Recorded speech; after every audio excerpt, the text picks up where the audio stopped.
Sleep.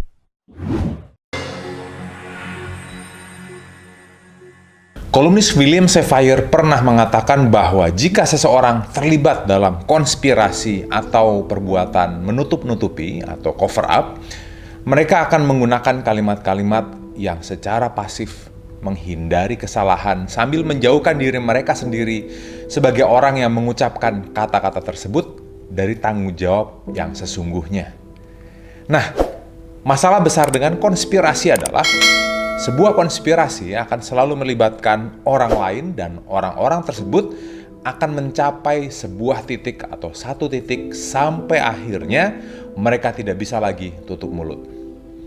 Kecenderungannya adalah akhirnya mereka berbicara. Karena semakin lama mereka memegang atau menahan atau bertanggung jawab atas konspirasi tersebut, kecenderungannya mereka akan berbicara dan ini kemungkinannya sangat besar. Dan ini berasal dari keinginan mereka untuk mendapatkan kredit dari plot konspirasi tersebut. Dan mungkin juga berhubungan dengan makin besarnya tekanan yang mereka rasakan.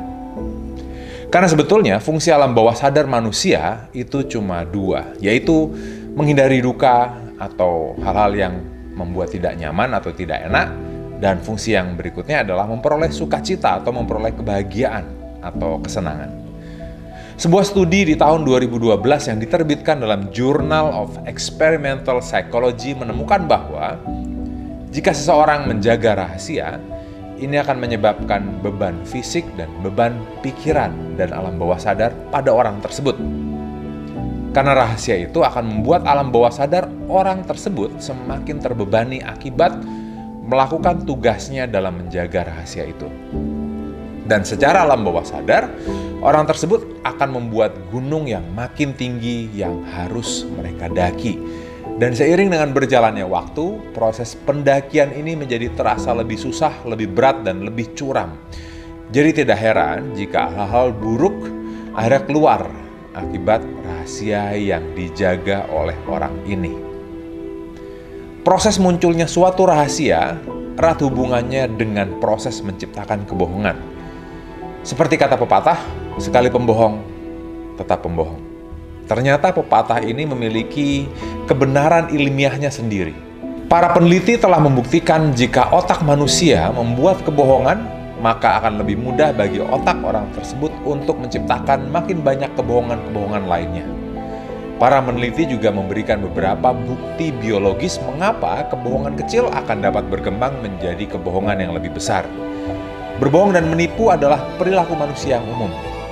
Sampai saat ini, hanya ada sedikit penelitian aktual tentang seberapa sering orang atau manusia berbohong. Sebuah survei yang dilakukan oleh majalah Reader's Digest tahun 2004 menemukan bahwa sebanyak 96% orang atau pembacanya berbohong dalam kehidupannya. Kenyataannya adalah kebanyakan orang akan berbohong untuk melindungi perasaan orang lain. Dalam kasus lain, kebohongan ini bisa jauh lebih serius seperti berbohong di CV lamaran saat interview kerja, atau bahkan yang lebih menyeramkan adalah menutupi tindak kejahatan. Dan kebanyakan dari kita sulit mendeteksi kebohongan karena pada dasarnya manusia memiliki kemampuan yang sangat buruk dalam mendeteksi kebohongan. Bahkan sampai saat ini, para peneliti telah berusaha mengungkapkan berbagai cara untuk mendeteksi kebohongan. Meskipun tidak ada tanda sederhana, tanda yang pasti untuk menunjukkan bahwa seseorang itu tidak jujur. Para peneliti telah menemukan beberapa indikator yang berguna untuk mengetahui apakah seseorang berbohong atau tidak.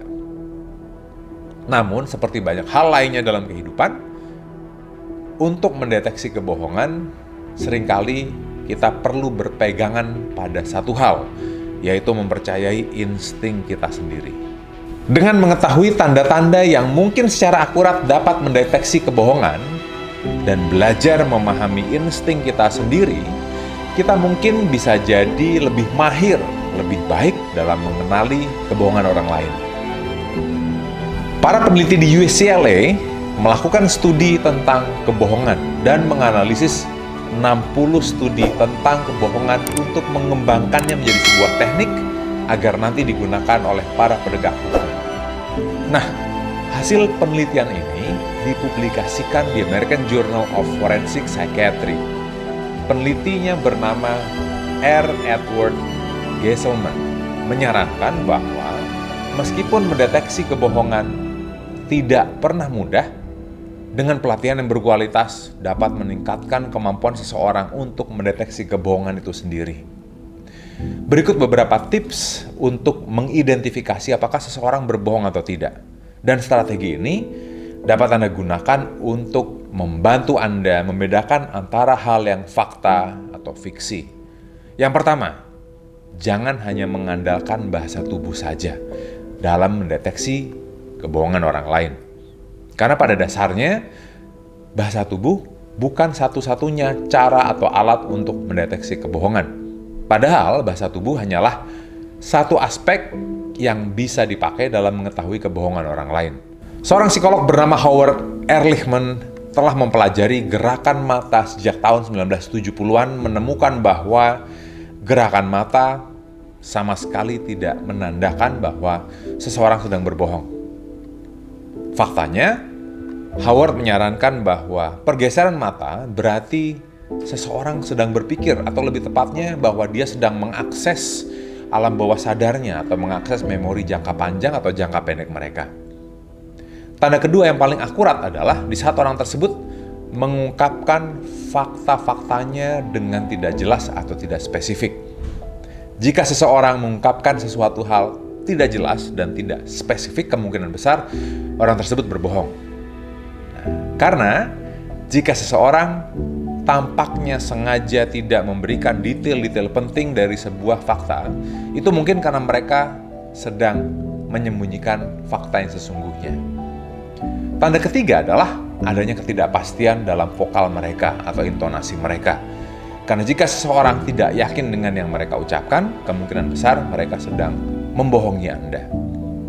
Tanda keempat adalah adanya ketidakpedulian terhadap dunia luar mereka, atau detachment atau pemutusan emosi dari yang sesungguhnya terjadi.